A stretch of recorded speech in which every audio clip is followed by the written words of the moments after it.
आज सोमवार दिनांक 29 जुलै 2024 संत मार्था, मेरी व लाजरस स्मृती. संत योहान लिखित शुभवर्तमानातून घेतलेले वाचन. यहुद्यापैकी पुष्कळ लोक मार्था आणि मरिया यांचे त्यांच्या भावाबद्दल सांत्वन करण्यास आले होते. येशू येत आहे हे ऐकताच मार्था त्याला जाऊन भेटली, पण मरिया घरातच बसून राहिली. मार्था येशूला म्हणाली, प्रभुजी, आपण येथे असता तर माझा भाऊ मेला नसता. तरी आताही जे काही आपण देवाजवळ मागाल ते देव आपल्याला देईल, हे मला ठाऊक आहे.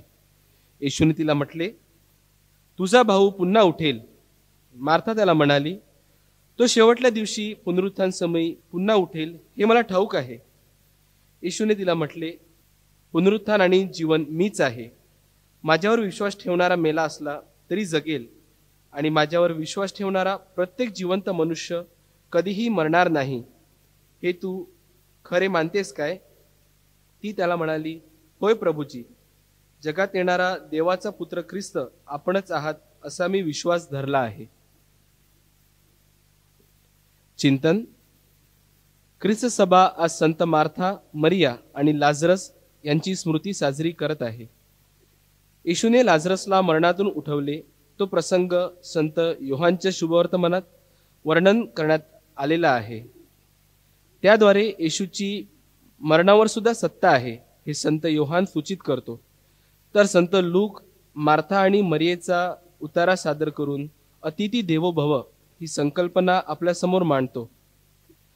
माणसांनी देवाशी असलेला आपला संबंध मर्यादित ठेवू नये, तर गुरुदेवो भवाच्या पाथीवर तो नेण्यासाठी मरियेप्रमाणे येशूच्या चरणाशी म्हणजे देवाच्या सहवासात वेळ घालवणे अत्यंत गरजेचे आहे. येशूने लाजरसला मरणातून उठवल्यामुळे यहुदी अधिकारी चवताळले होते.